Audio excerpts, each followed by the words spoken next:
You're now listening to the Boys in the Booth podcast with your hosts, Harper Cody, Chad Melbourne, and Casey Abrams. New episodes every Monday on Spotify and Apple Podcasts.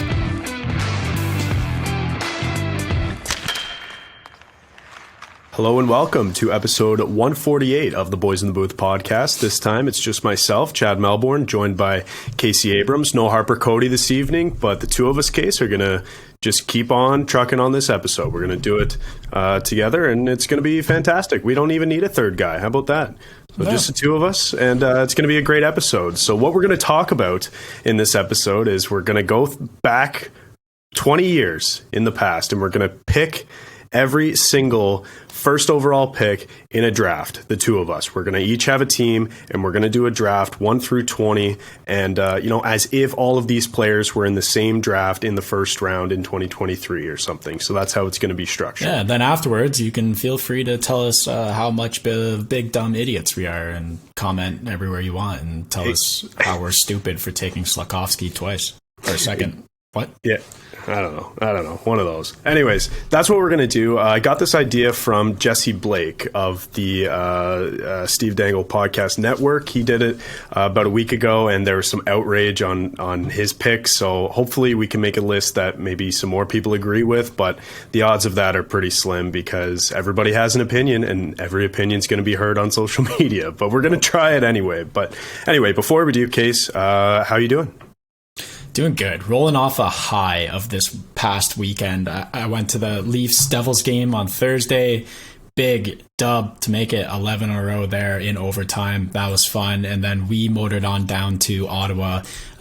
Chad, myself, and Reese Barrett ripped down to Ottawa to watch that game. The part of the game that we saw was excellent. Really enjoyable, especially as a Devils fan. 5-1 win to go 12 in a row. Basically, watching that game, I never once felt a threat from Ottawa. I was like, never threatened that they were going to score or maybe come back even or anything like that. It was just like, yeah, the Devils are kind of practicing here and we'll see how it goes. When I was trying to think back of who was standout players watching that game for Ottawa, I was like, I guess Tkachuk because he hits. Other than that, There wasn't much going on, and I don't know. I thought that team was going to be better. So let's talk about the elephant in the room. Yeah. We'll talk about the fact that I don't know if I ever want to go to another game in Ottawa until they're downtown, or ever maybe. I don't know.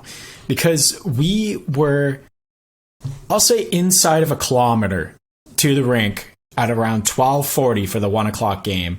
And we got to our seat at 1:20 after we got through the ridiculous amount of traffic. Once we got through a roundabout with 4,800 cars, and then we got through, another intersection, and we bought parking ahead because we're like, hey, let's make this easy on them, easy on ourselves. We'll get parking through Ticketmaster so we don't have to pay when we get there. We just roll right through. They say, okay, you've got parking, and it's for either lot 5, 6, or 9. We drive in, and the first lot of ours that we see is 9. It's got a line all the way out the parking spot, and we're like, okay, I guess that doesn't look good. Let's go to 6 or 5. Yeah. Turns out 6 and 5 are the last two parking lots that we drive by. We drive by 6, and a police officer says, I know you see empty spots, but this one's full. Keep moving. And we're like, okay. 5. Blocked off, not a single parking spot left. We get to do all of the traffic again. Isn't that fun? The same route all over again. It wasn't fun enough the first time, so let's do all that Ottawa traffic again to get into their rink in the middle of a frickin' farmer field. So we missed 14 minutes of the first period, and I'll say for this game was probably a total of 11 hours of driving after we got hit by a snowstorm on the way home. And 11 hours of driving to see 2 periods in 5 minutes. Yeah. Fuck. Dude, just brutal. That rink, the location alone is just terrible. We've talked about that on the podcast before. But the infrastructure around it, the parking situation makes no sense. There's one road, basically, that goes into the the little, it's almost like a subdivision, I would say. Like there's a bunch of little roads that kind of go around the rink, and there's only one main access road that takes the majority of traffic into there, that is filtered through this roundabout that no one knows how to drive through anyways in Ottawa, because it's not a city known for being so incredibly hectic, especially in Canada, unless there's a game. So it was just ridiculous to get in, and it's not set up properly. And I was telling you, like, I hadn't been to a game in Ottawa in like a long time. Like, I want to say like 7-8 years. Like, it had been a long time. And, so my experience of going to NHL games now is always going to be compared to going to games in Toronto, which is just completely different, completely seamless. You don't have to drive to the rink. You can take transit there. You can take transit home, or you can Uber, and it's super easy. If you do drive there and you don't have to, like, you're a psychopath, and I wouldn't recommend it. But in Ottawa, you literally don't have the option not to, because it's not downtown. So you have to drive, or you can get to the rink somehow and then try to get a cab afterwards. And you talked about, on the weekend, how impossible that was one time when you tried to do it. Because it's a fist fight, and your cab is stolen multiple times. Your Uber gives up on you because they can't get to you. It's impossible. It's just, man, like, I was baffled. Like, what a poverty franchise. Like, and I know that, like, we rag on Ottawa and stuff, and their team is supposed to be better, and they're going through ownership changes, for obvious reasons. But there's just, like, something has to give here. That rink is not sustainable in the place that it is, with the infrastructure around it as it currently exists. Like, something has to change in Ottawa, or else they're never going to fill that barn on a night to night basis, no matter how good their team is. It's ridiculous. God. Anyway. Yeah, it's frustrating. I like the organization, and like, they're probably my third favorite team, but man, getting to that rink, that's just no fun at all. Like, going back now, it's like we should have went an hour early, because that's how long it takes to get into that rink. And like I said, with Toronto on Thursday, took the subway to Union, walk around the corner, and I'm at the rink. Yep. And you don't have to stress about it.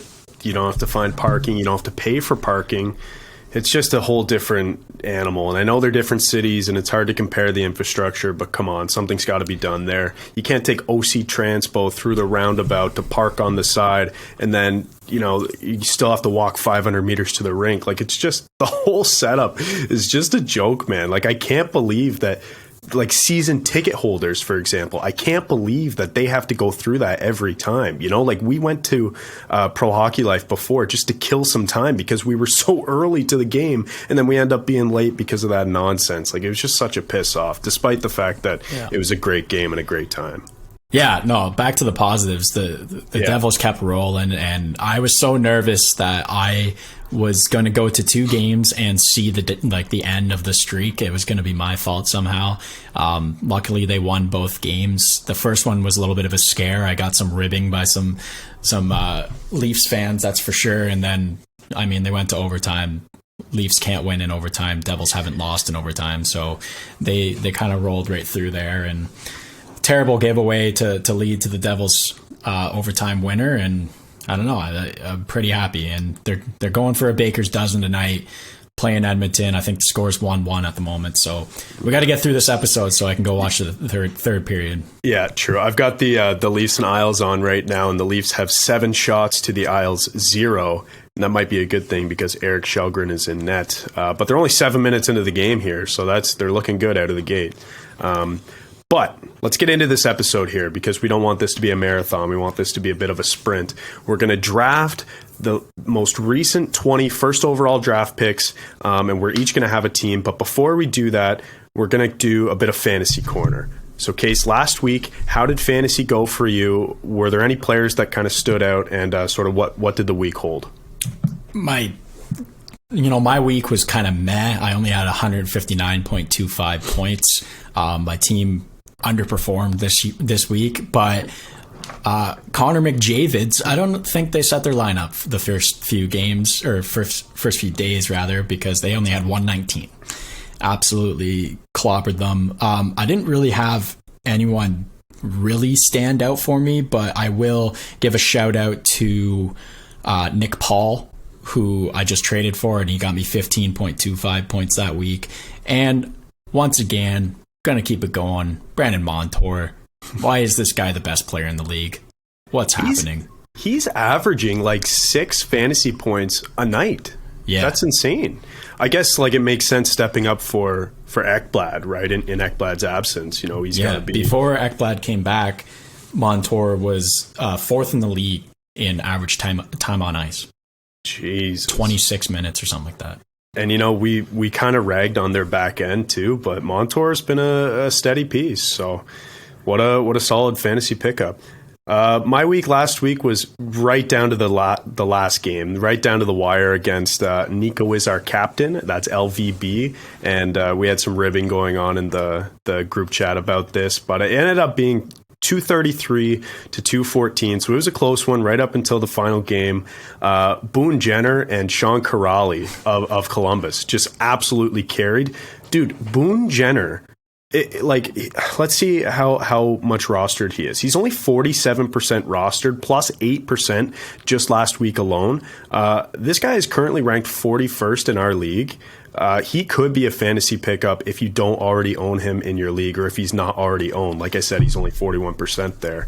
37.5 points for me last week. And Sean Kuraly, I only had him for a game, and he had 13.5. So 2 players who just absolutely went off for Columbus, and 2 guys who are kind of hot right now for that team. So if you're looking for a nice little sneaky pickup, those are 2 guys who aren't owned by many teams. When I was talking to Luke today, I told him the funniest part about the game on Saturday was listening to you every time Nico gets the puck go, no, don't do it, don't do it, don't score it. He had so many chances, and then every time Hamilton gets the puck, you're like, yeah, get it in the net. Yeah. You're like cheering for the Devils, but also rooting against Nico and really pumping up Hamilton. I just thought it was funny. Yeah, well, Hamilton has to be my favorite player on that team just because I've had the fantasy connection with him for 2 years now. I love Dougie on the blue line in fantasy. He does everything. He shoots, he hits, he gets points, like power play quarterback, etc. So he's just a god in fantasy. I think I had him ranked as like my number 7 D-man going into the season. So he's pretty much lived up to that so far. But yeah, you mentioned Nico, like he passed with an open net, and that literally could have been the difference in the week. I mean, then I got Sean Kuraly and he put up 12 points or whatever in a game. But, you know, anyways, it was fun seeing that, and fantasy makes everything a bit more fun too. Something, just to wrap this up, I realized I didn't do this last week for Fantasy Corner, but I need to shame the bottom 5 teams in the league, because there are a few teams that are just still getting blown out of the water every week. 2 teams who are still undefeated, who still have yet to get a win. So the opposite of undefeated. They are only defeated. So we'll go ranked 20th. 20th in the league, Jake Slam Dunk Team. Number 19, Eichel Tower. Number 18, I Took the Walk to Poland.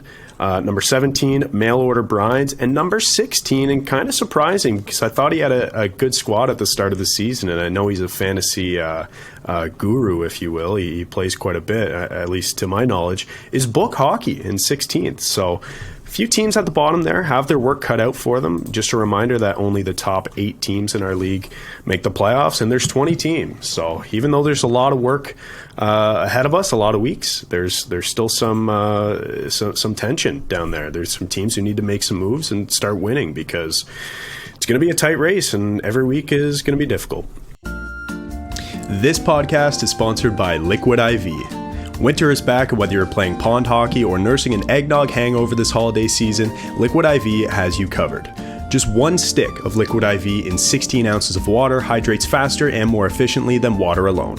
It contains 5 essential vitamins: B3, B5, B6, B12, and vitamin C. It's made with 3 times the electrolytes of traditional sports drinks, premium ingredients, non-GMO, and free from gluten, dairy, and soy.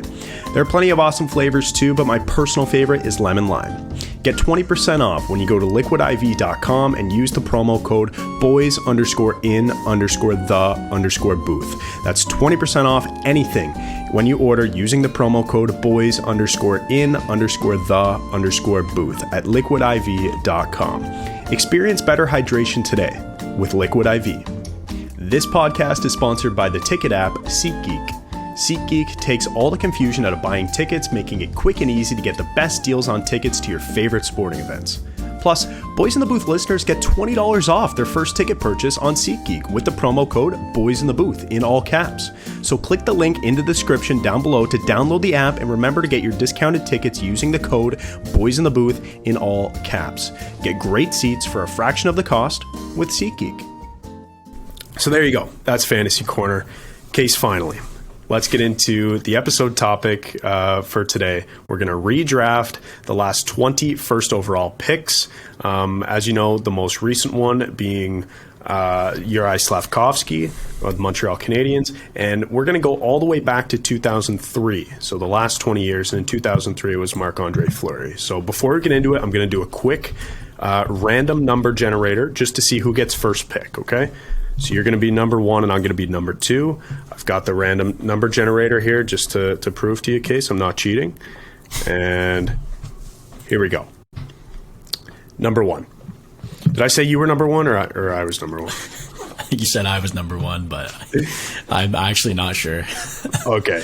Well, we'll go with that. Like it matters anyway. So you're number 1. You've got the number 1 pick, and you're on the clock. Of all the last 20 first overall picks, who are you taking number 1 of the bunch? Man, that I was kind of hoping I wasn't going to get number 1 because I think this is actually the hardest pick for me. That the first 2 guys here flip a coin, I'd be pretty happy. But I'm going to take Crosby. I've got to do it. He's 1.29 points per game or whatever he is at now.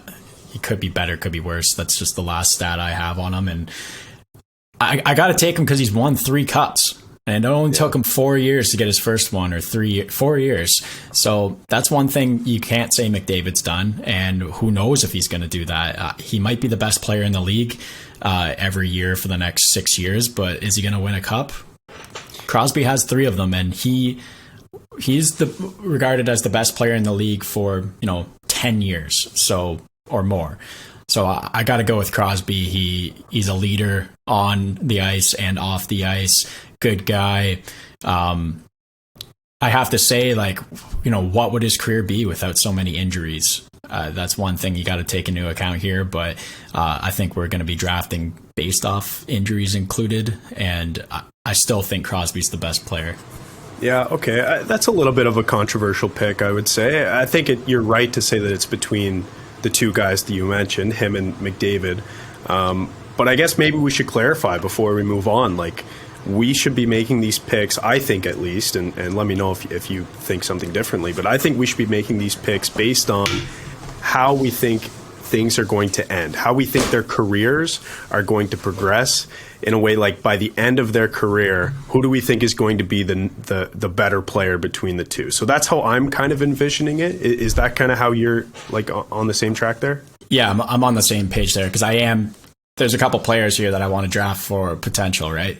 When it comes down to the nitty gritty, I'm going to be thinking about where they're going to end up. I have a hard time thinking that McDavid's going to win more than 3 cups, considering he doesn't have one at the age of 25. Okay, fair enough. And that's a consideration that I guess it needs to be said. It needs to be mentioned. The cups matter.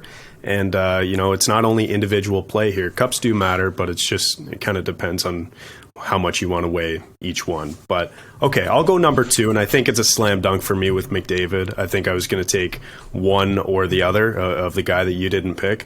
McDavid has just been incredible since he's come into the league.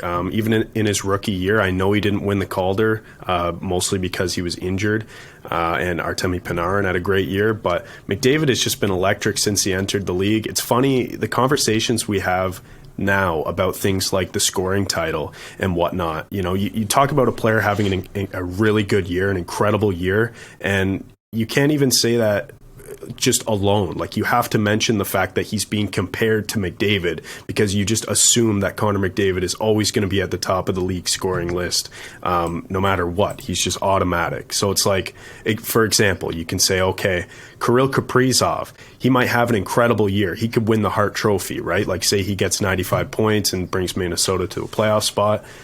He won't win the Art Ross. because McDavid exists. Like, he's almost that automatic for me. So I think at number 2, it's the safe and easy pick. It's definitely the number 2 for sure. But I still want to stick with Crosby. You know, I think it was McDavid's third year, maybe. He had a year that he brought in so many trophies, and someone in the media scrum after mentioned to him, you know, hey, you got more trophies than Sidney Crosby this year, and he says, well, I'd trade all of his for the one he has. Yeah, and it's like, yeah, that's exactly it. I mean, 3 Stanley Cups and 2 Conn Smythes, like, those are the most important trophies you can get, other than more so than the Ted Lindsay and the Art Ross in my mind, because when you're drafting for your franchise, would you rather draft for the winner or the guy who scores a lot? I know scoring a lot leads to winning, but it hasn't for McDavid yet. I think he'll get a cup before the end of his career. I pray he gets a cup before the end of his year, or at the end of his career. But I just don't see him getting more than 3. Yeah. I mean, these two are going to be tied to each other forever, right? Because they were the 2 most incredible prospects, 2 most incredible Canadian prospects, coming out of their draft year. And they both lived up to their potential and then some. You know, you couldn't have asked for anything more from Sid or McDavid. I guess, you know, with Connor, you're expecting some cups in the future. Maybe that'll happen when he signs in Toronto in a couple years. But yeah, those are the number 1 and 2. Let's move on to number 3. Okay, I was torn at this one as well, and I think I'm going to stick with it, and I'm going to take Ovi. I'm going to take the greatest goal scorer to have ever lived. This guy is the only one even who could even be questioned to reach Wayne Gretzky's record for goals scored. No one in this group will ever do it other than him, and he's been an absolute force since he first came into the league. And man, this guy's been fun to watch, and he's got that cup to his name. And I think it wasn't until that cup year that he really lit the league on fire and showed his true worth, and that is as a winner and as a competitor. So yeah, best goal scorer to ever live. I'll take him. Yeah, that's an easy pick too. That's who I had going at number 3, Ovechkin. It's hard to compare Ovechkin to a lot of other players on this list because he just brings so much more than just, you know, the goal scoring and leadership. Like, he plays a physical game that you don't see a lot of number 1 overall picks bringing.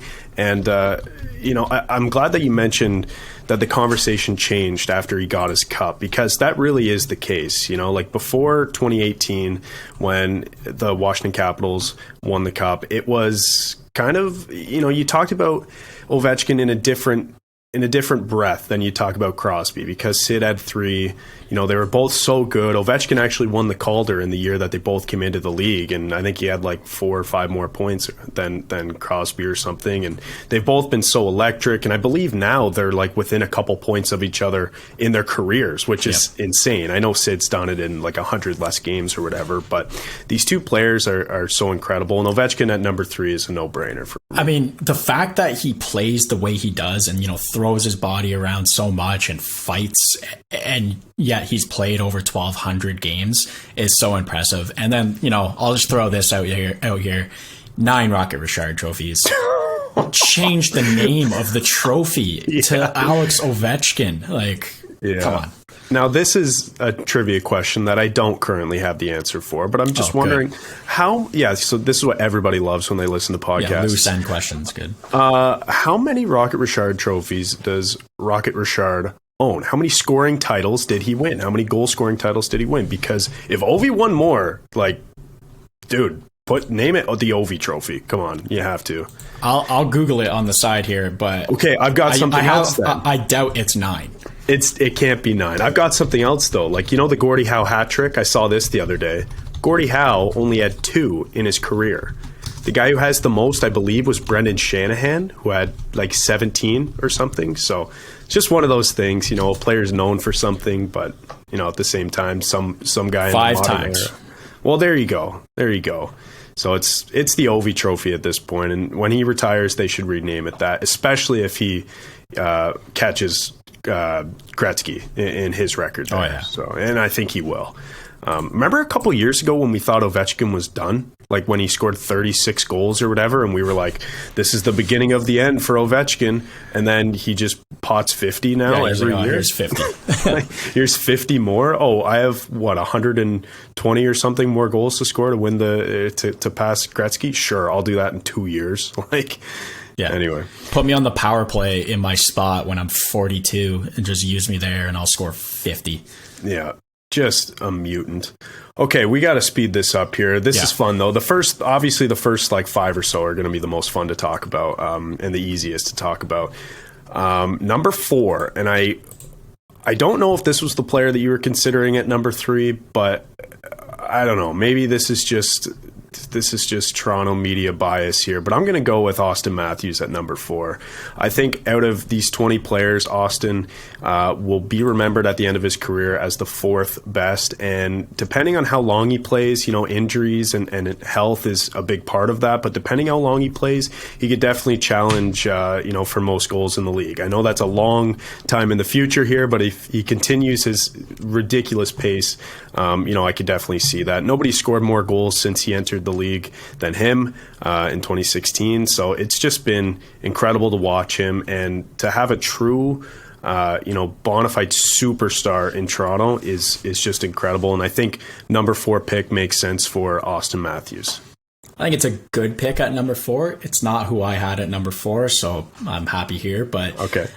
Yeah, I got to give it to Matthews. If they need to change the trophy for a second time, then you could probably call it the Matthews in 7 years. He's going to win so many of these, and he'll be the next best goal scorer in the league. Yeah. And then to mention, the guy is a thief on the ice. The amount of takeaways he has every single year, he's a threat everywhere, and teams are noticing for sure more than ever now, and they have to try to shut him down. And that is a talent in itself, because that draws so much attention away from other guys in the team, guys like Marner and Tavares and Nylander, whoever's not playing on his line. Well, they get freed up, and that's why this team wins so many games this year every year is him scoring and drawing the attention away. Let's just get some cups, right? I mean, I think we had a little different mindset on drafting here, because my next player has won many cups. Yeah, now that you say that, I think I know exactly who you're going to pick. But okay, let's hear it at number 5. Yeah, I'm going to take. You just took an American. Well, I'm going to take arguably the best American to ever play. I've heard that a lot, and I wouldn't disagree. I'm going to take Patty Kane, another guy with 3 cups to his name. Such a competitor this guy is.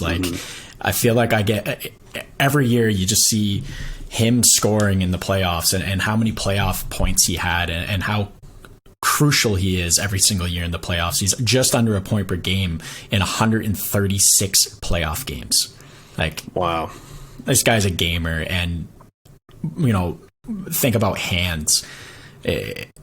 Some of the best hands who have ever played, and he's just a playmaker. He can put the puck in the net. He does it all. He's just so good. They're comparing Jack Hughes to him, and I was like, as soon as they said that, I'm like, good, take him. I love him. Because Patty Kane on my team, I would love that. And this is something, I think about this with Ovi and Crosby too. Every player we've drafted so far has only been with one team, but when you're looking back and drafting, you think about loyalty, and a guy who's been on the same team his whole career. I think that matters in this draft to me, and Patty Kane is as loyal as it comes so far. Yeah, I could see him getting flipped, but I don't know if Chicago will even do it, at this point. If they were going to do it, it should have been last season, but I guess we'll see. At this point in his career, man, he's on the back nine, and he has been for a while, but he's still consistently putting up incredible numbers, just like Sid, just like Ovi. So it's great to see that, 92 points last year. Yeah. 34 years old, 66 assists, and on a not good team. That's the thing. He doesn't have the same kind of cast and crew that, some other guys at the top have to give him the puck or to, bat in tap-ins that Patty Kane gives you on a platter. So that's a good pick. And I know that it seems like you're placing a little bit more of an emphasis on the cups, which fair enough. Like I think that's an important thing. I'm trying my best to include that as well because I know how important it is, but I'm also trying my best to really pick the best player. And that's kind of my tiebreaker between the two, if they've got cups or whatever. I think by the end of this next pick, you're going to have 1 cup and I have 7. Yeah, true, eh? True. But the careers aren't over yet. No. So that's the thing. It's like 100%. It's like, if whoever picks Jack Hughes, New Jersey could win 4 cups in a row. They're gonna. So who knows this year? But so that was pick number 5, right? So, okay. So number 6, I'm gonna go with a guy who actually just won the cup, and I think you know who I'm talking about. It's Nate MacKinnon, the Nate Dog, first overall in 2013. He's been a fantastic player in the league. It took him a little longer than some of these other guys to kind of establish himself as a true, world-class player. And now, depending on who you ask, but most people will have him as the top 5 or one of the top 5 best players in the league right now, and depending who you ask, it could be as high as number 3. So he's incredible, and I push for 2. I don't know about that. Do it. Like last year and this year, maybe. Yeah. Okay. Well, sure. There is an argument, but what I'm saying is the majority of people have him in their top 5. I would say a large number of people have them in their top 3, and I guess you can make the argument for top 2. And it's I funny. have 3, but I'm saying the argument's there. Someone could make the argument for it. But yeah, Nate MacKinnon finally got his cup. He's been a true leader. Like we've heard the stories of him holding his teammates accountable and everything. Like I said, it took him a little longer than some of these other players to really establish himself. But now, he's finally going to get his 100-point season this year, knock on wood, barring any injuries. But he's just been incredible, and he steps it up in the playoffs every single year. So I think that's something to consider too. So Nate MacKinnon at number 6. Yeah, I mean, another thing to consider is he always takes a team-friendly salary. Yeah.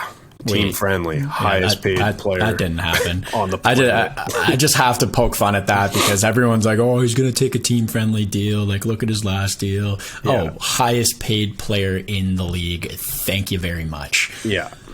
I had MacKinnon at 6, so kicking the nuts for me, but he's the guy, and he just won his first cup, and I think there's opportunities for more with that team, that's for sure. So that's a good pick there, and a good pick not only for, one of the best players in the league, but also for potential. He's a young guy still, so it's true.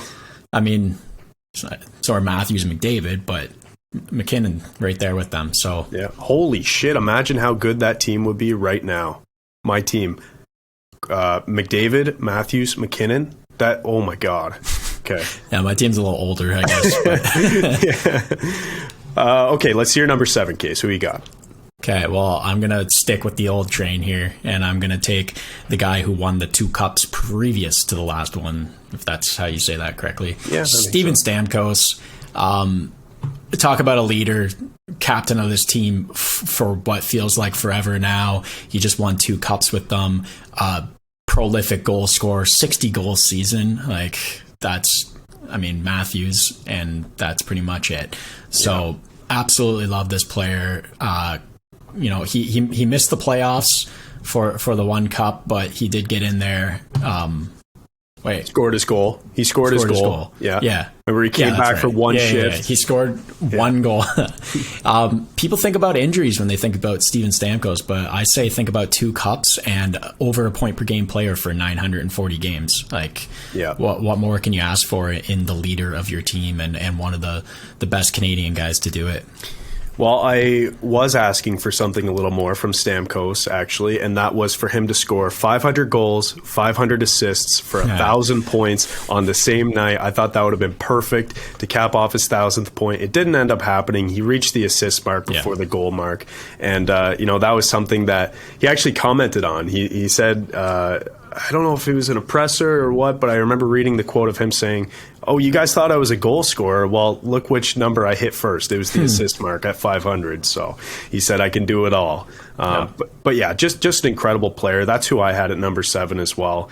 And, you know, since 2008, like he was kind of another guy similar to McKinnon where, you know, he was so highly touted coming into the league, was kind of forced into the league. Not that they weren't good enough, but kind of, you know, playing in a league back then that was a little tougher and a little harder to create space as a younger player. Struggled a bit out of the gate, but then, you know, after a season or two, really put it together, and now he's one of the best leaders, you know, in the history of the game. Really, you can make that argument. You know, the back-to-back cups, 3 times in a row Stanley Cup final. Like, he's just a warrior. And there's not enough good things to say about Steven Stamkos. Good pick at number 7. Number 8. I'm between 2 players here, and neither have won any cups, so that's not something that is really hindering me in making this decision. It's really one player who is pretty fresh into the league and one player who has been in the league for a while. I'm going to go with the older guy here who's proven that he's, you know, a more consistent player. I'm going to go with John Tavares. First overall pick in 2009.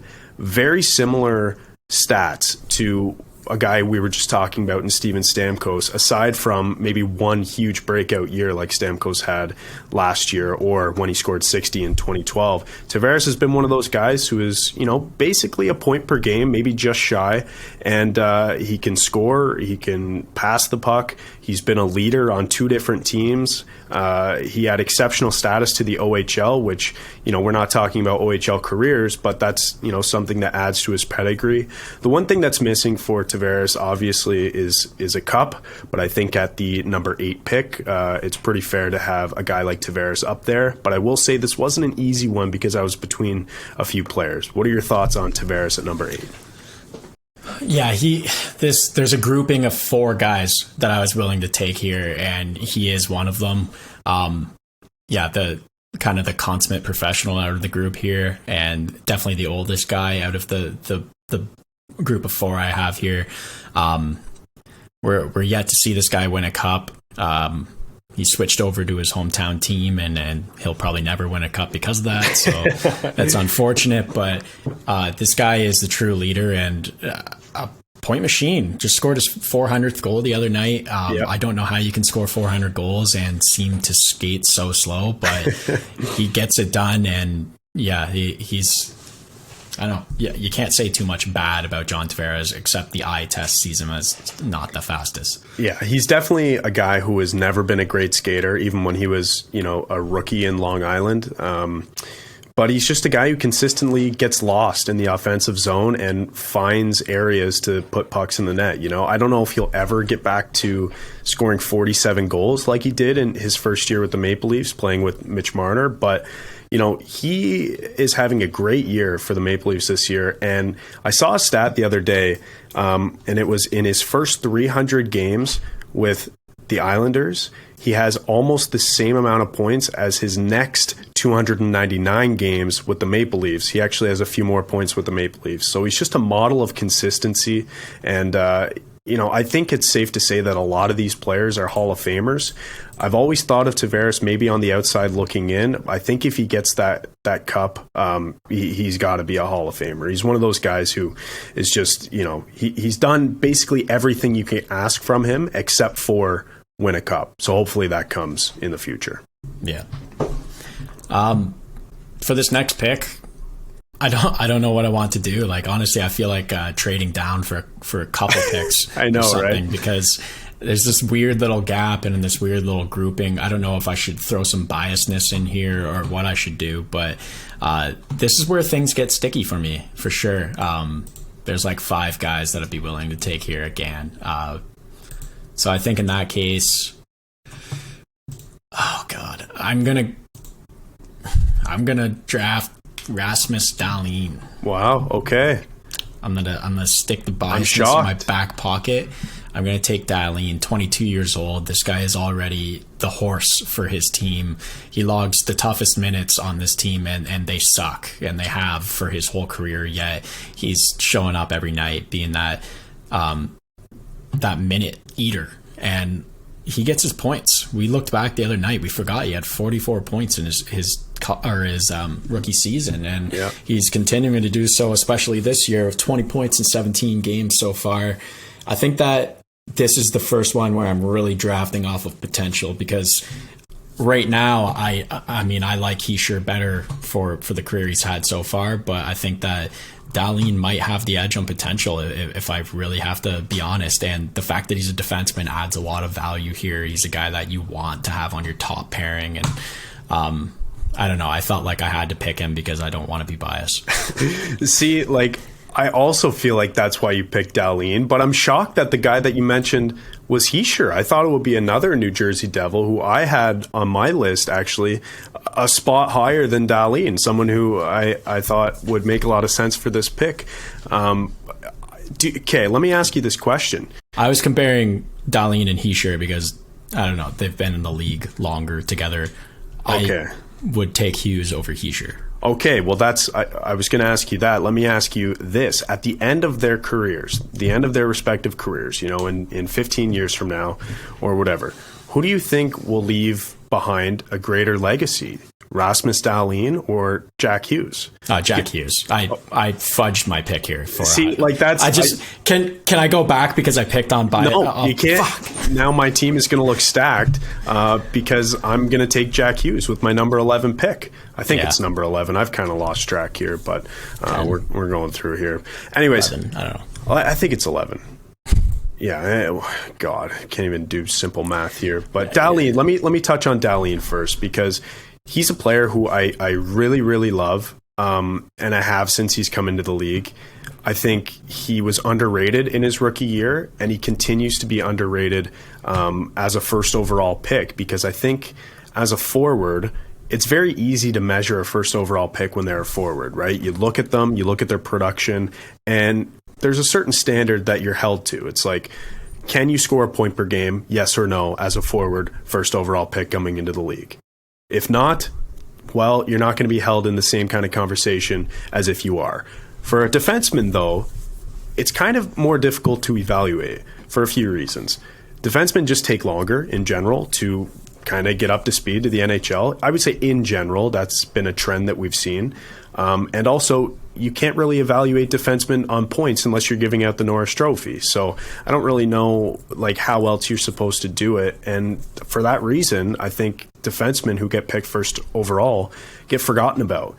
But Dahlin is a guy who is so important to his team, and I think if he wasn't there, the Sabres would look totally different.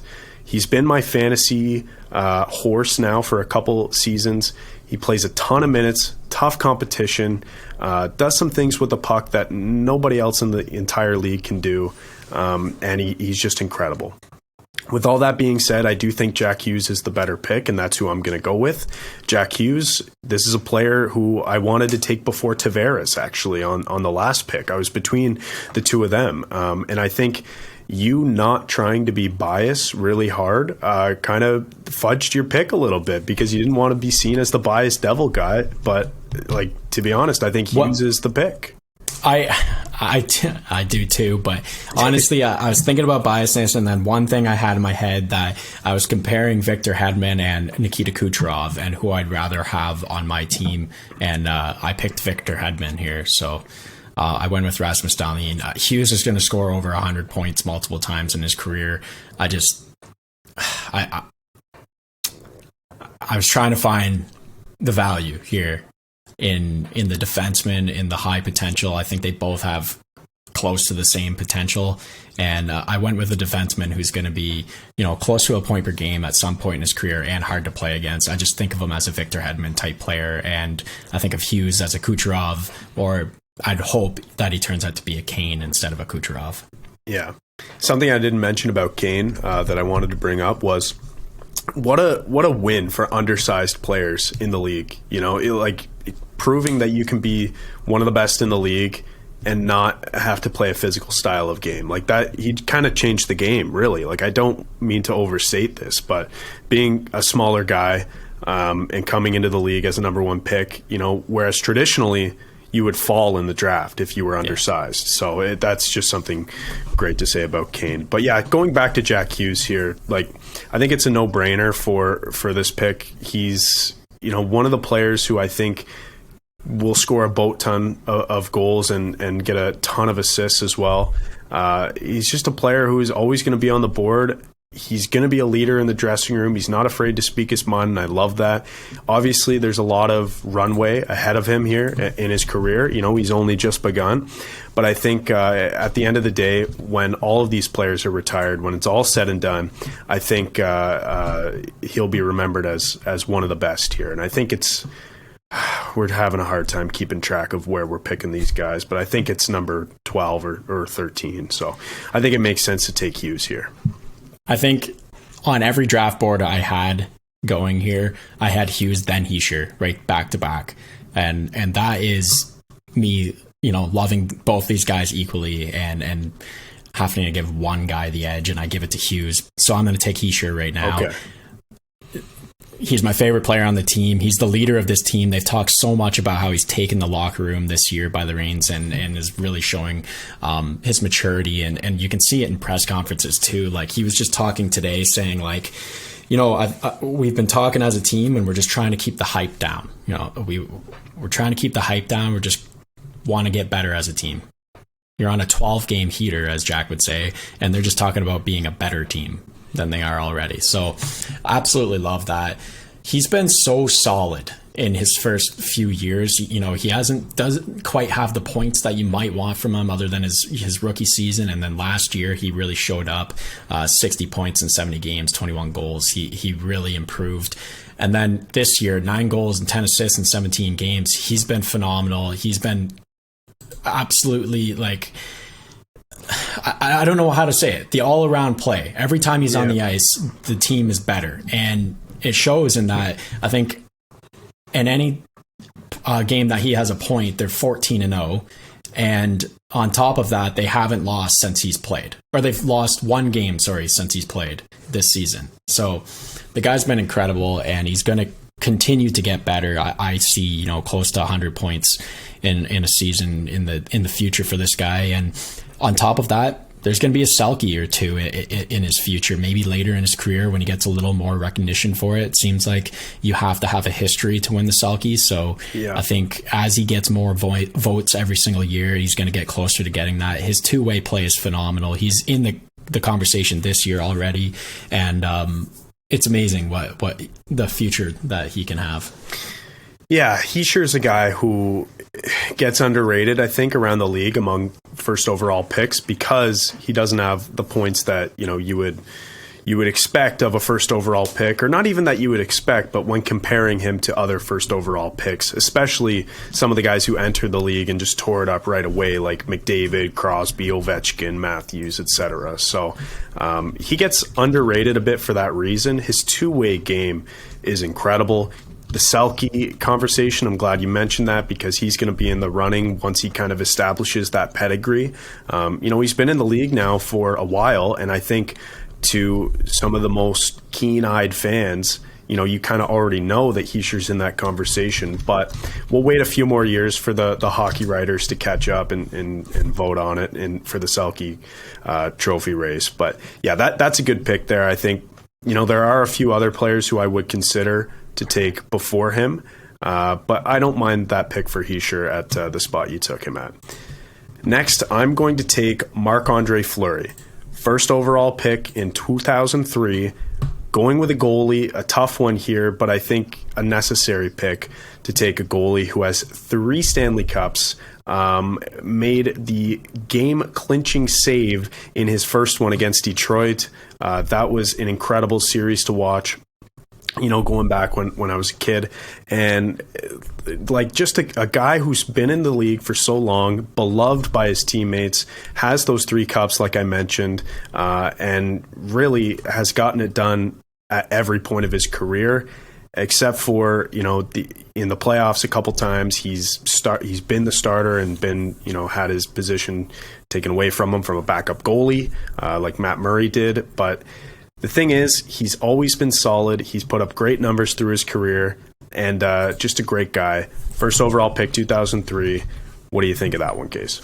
Yeah, anytime you can get close to 1,000 games out of a goalie picking first overall, and that record, and then what he can do in the playoffs. It got stolen from him twice, but you can't forget what else he did and what he did to get them there. So yeah, there's a lot of value in having a goalie that can get you over 500 wins.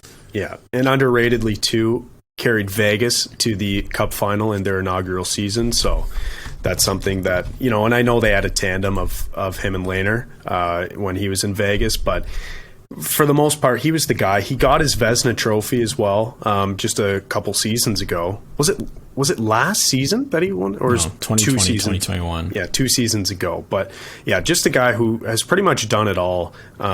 So I'm pretty confident with taking Fleury there as the first and only goalie of the list. Yeah, I mean, it makes sense. I actually had him pretty high, and last second I just started kind of knocking him down. And I think at one point I had him around 8, honestly. And he dropped pretty far for me, but that's mostly because I started thinking more about potential, I guess, or something like that, and went down a rabbit hole, I guess. Yeah. Okay, so I'm doing the math here. We're on pick number 13 now, Case. Okay. 1, 2, 3, 4, 5, 6, 7, 8, 9, 10, 11. We're just so good at counting. Yeah. Okay. So we're on 13, and it's to you. Who are you taking 13th out of the 20 here? I'm torn. 2 guys once again. I really don't know where I want to go with this. I think I've got to go with Taylor Hall. Yeah, good pick. There's 2 guys that I could have taken here, and I would have been happy. I think that people, because he's moved around so much, people undervalue Taylor Hall when they talk about these lists, but he's had a great career. Like his point scoring pace has been steady throughout his career. He's not a point per game player, but I think he plays enough of a two-way game and enough of a full 200-foot game that you can be okay with him being a first overall pick and below a point per game. He had a heart season. There's a lot of guys on here that can't say that, and people also undervalue his heart because he had 92 points or something like that, 93 points, and it's but no one on that team was even close to him. Nico Hischier was 20 points behind him and was the next closest guy or something like that. He carried that team to the playoffs, and that is the value in Taylor Hall, is that he can carry your team when he needs to. Starting to quiet down a little bit now. He still has 12 points in 18 games, but he's in the shadow of Boston. There's a lot of superstars on that team, and they're the best team in the league currently, other than New Jersey Devils. So, had to throw that in there. Yeah. Still, I think he can be really happy with this guy's career. I would have liked to see him win a cup, and this might be his season. So. Yeah, that's a good pick at number 13 there. I was between 2 players. You took one of them. So the next guy I'm going to take is Aaron Ekblad, 2014 first overall pick. And actually, before I talk about Ekblad, let me ask you a question. Going back to 2010, after seeing the kind of season that we're getting out of Tyler Seguin this year and the production that he's put up over his career and a Stanley Cup, who would you pick first overall, Taylor Hall or Tyler Seguin? I'm taking Taylor Hall. Yeah, I think I might take Seguin, to be honest, but I think it's close. I think it's really close, and it's one of those things that, it was a conversation at the draft, and it's still a conversation today because they went 1-2, and that was the whole story going into the draft, and that's been the whole story of their whole career. So, yeah, just wanted to ask that. But, okay, Ekblad is my 14th pick out of 20 here. Drafted in 2014, first overall. I think just another guy who is quietly been very, very good. He had his breakout year for Florida last year, really, I guess you could say. He was one of the best defensemen in the league, but he's always been steady. He's always given you everything you need out of a number one defenseman on your team. He plays a physical style. He can put up the points. He can quarterback a power play. He kind of does it all. So I'm pretty confident with the players remaining here that Ekblad is the best of the bunch at number 14. What do you think about that pick? That's the guy I was trying to choose between was Hall and Ekblad. I just kind of got wrapped up in injuries when I was looking at Ekblad, and so I went with Hall. But either of those guys would have been fine at this pick for me. Yeah, fair enough. Okay, talk about a guy like with Dahlin, you undervalue defensemen. Well, this guy plays the toughest minutes in the league every year, so he's so valuable, and we saw it in the playoffs or at the end of the year when he went down with injury. It was like this team is a different team without Aaron Ekblad, and suddenly Brandon Montour's Aaron Ekblad 2.0. But yeah, no, I thought it was a good pick. He does everything, plays physical, blocks shots, like puts up points. Like he's just solid. As a first overall pick, you would maybe expect something a little more. Like if you were to get a forward, you expect elite scoring. But as a defenseman, what more really can you ask for out of a guy like Aaron Ekblad? So I thought that was a good pick at number 14. Yeah. This is where it starts getting sketchy. Get your crystal ball out. I hemmed and hawed here, and I'm going to take one guy who doesn't have this one thing in common with the rest of the last 10 picks. I could have said that better. Try again. Okay, you're allowed. The last 10 picks all have something in common with each other except for Lafreniere. They were all drafted to shit teams. Okay, fair enough. Did I do well? Yeah, that makes sense to me. That's how I want to set this pick up, because I think that he has the highest ceiling out of the last 3 first overall picks. And I think that the result of his first few seasons and kind of the lack of scoring and the lack of playing time is all because he was drafted to the New York Rangers, who at the time when they got the pick, they were a good team. They won the lottery, and now, they were even way better the next season when he was with them. So he got shafted in ice time and kind of sheltered like crazy, but I still think that this guy has a ridiculously high ceiling. He has QMJ and HL numbers similar to Sidney Crosby, and I think he's a horse for every team he plays for. So I think it's a matter of time before he's lighting it up for the Rangers, or I would love for them to trade him so that I could root for him. So wherever he is, he's going to be a horse for that team eventually, and I think that the sky's the limit for him. Yeah, I had Lafreniere at number 15, but it wasn't easy because, like you mentioned, we haven't really seen all that there is to see of Alexis Lafreniere. We've seen him in the league for a couple years now. He hasn't produced to the level that we thought he was capable of. He's produced at an absolute elite level at every level of hockey he's played, except for the NHL. So expect that to come soon. But like we've mentioned a bunch of times on this podcast, he hasn't played as much as, maybe you would like him to. He's played less minutes of any first overall pick in the last decade on a time on ice per game basis. So that's saying something right there. And I think you're right, Case. That's something to do with being drafted to a good team. So if we see him play a bit more, get some more opportunities, like we've seen this year to start the season, I'm going to be honest, he's played a bit in the top 6. They have reunited the kid line, that third line of him, Kakko, and Philip Hedl. But, his time's going to come. He's going to produce eventually. And, maybe these first few seasons have kind of made people realize, including Alexi himself, that the NHL isn't an 18-year-old's league. It's tough to produce at that age, and sometimes you just need a year or two to kind of light a fire under your ass to begin to start scoring. So I thought that was a good pick, Lafreniere at 15, and that's who I would have went with as well. Number 16, back on the crystal ball shit that we were talking about here. That's where I'm going to go with this next one. I'm going to take the first overall pick in 2021, and that's Owen Power. I think, you mentioned something about Lafreniere, and I agreed with it, that he might have the highest ceiling of the last 3 first overall picks, and that includes Juraj Slafkovsky, Owen Power, and Alexis Lafreniere. But I do think Power's ceiling is pretty high, and we're already seeing what he's capable of in the NHL. He's playing a ton of meaningful minutes already in the league with the Sabres. He's been paired with Rasmus Dahlin on and off, which is just great to see. You absolutely love that for the kid.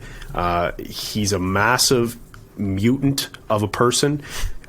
He can pretty much do it all as well. He's a guy who, can play defensively, which obviously you need out of a first overall pick defenseman. He can play with a bit of sandpaper, and he can also put up the points offensively, and I think eventually that will come in the NHL. So Owen Power is number 16 out of 20 of our first overall picks here. What do you think about that one, Case?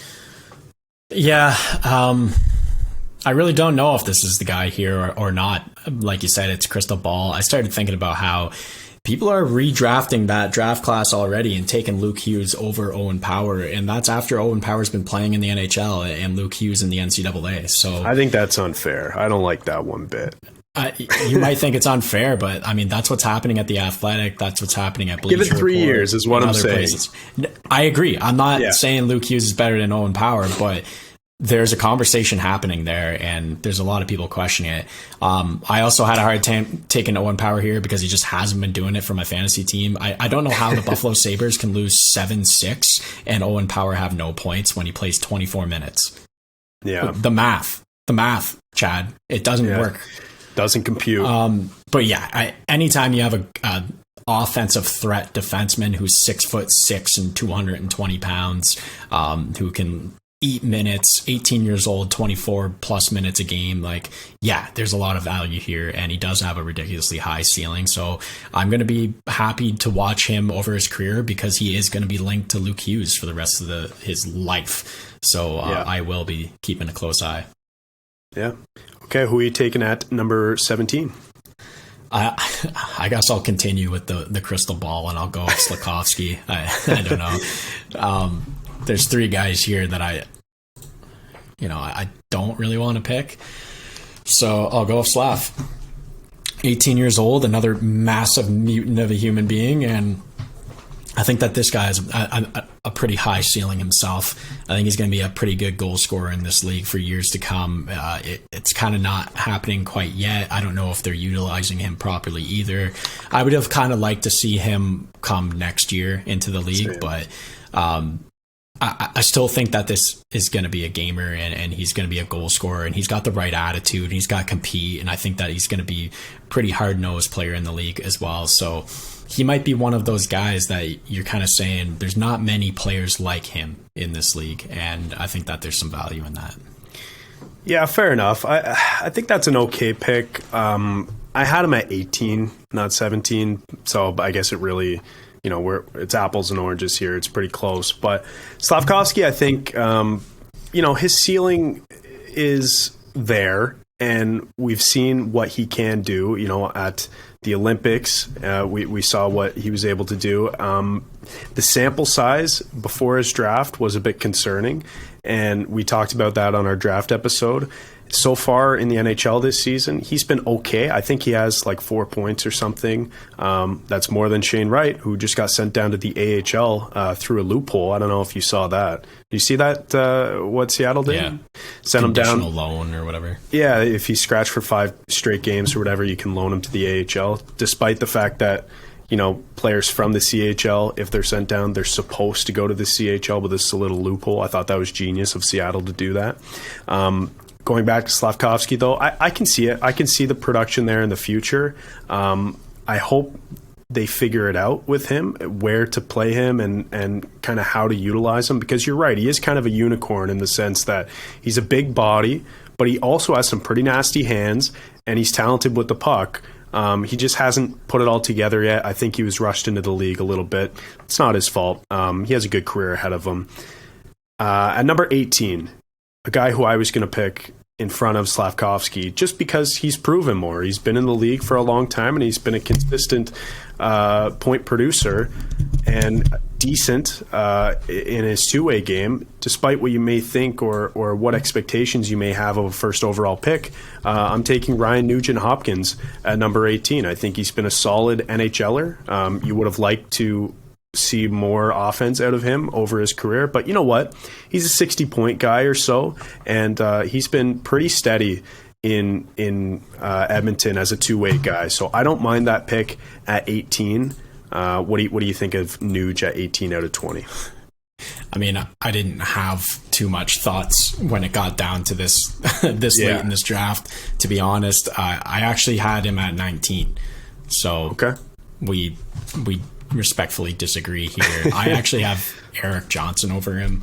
Okay. I mean, we started talking. He started saying like he's proved more. Well, I think Erik Johnson's been in the league longer and has been consistent throughout his whole career and has won a cup now. So, yeah.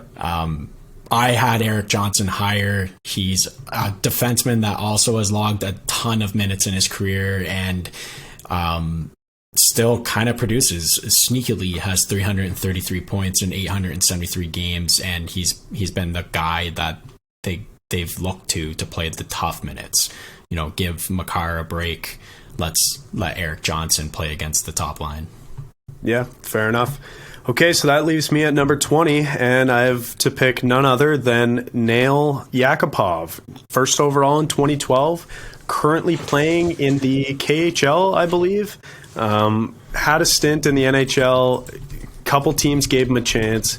Never worked out. Devitt Dubnyk, actually, who was a former goalie for the Oilers when Yakupov was there, was quoted the other day as saying, yeah, he was an idiot, Nail Yakupov was. Just an idiot. I don't know the context of the conversation, but he was quoted as saying that. I thought that was pretty funny and timely, given that we're talking about Yakupov on this podcast. But yeah, he's the 20th out of 20. Probably the biggest bust ever, maybe, as a first overall pick. Alexander Daigle is there too, and those two, both never really panned out, unfortunately, for their teams. But let's just say the Oilers are happy that out of the 4 first-round picks, or first overall picks on this list that they've had, at least a couple of them worked out. So, but 2 of them were the last 2 picks. Nail Yakupov was very much not one that worked out, though. No, I mean, I don't need to say anything about Nail Yakupov. It's all there. I felt fine. I may have dropped the ball, and I wish I took Jack Hughes, and maybe Dahlin was early, but I still don't have Nail Yakupov on my team, so I don't know how my team can't be worse. I know. We knew that. Like, that's why it would have been better if Harp was on this episode, because then it would have given a little bit more variety, I guess, for who got Nail Yakupov. But anyways, that's our list. Those are our lists, I guess, our 2 respective teams after drafting the most recent 20 first overall picks. So there we go. Thank you so much for listening to episode 148 of the Boys in the Booth podcast, and we'll talk to you next week. This has been another episode of Boys in the Booth with Harper Cody, Chad Melbourne, and Casey Abrams. New episodes every Monday on Spotify and Apple Podcasts. Connect with the Boys in the Booth on Instagram, Facebook, and YouTube at Boys in the Booth. Visit boysinthebooth.com for show details, and don't forget, you can become a patron of the podcast for just $1 a month at www.patreon.com/boysinthebooth.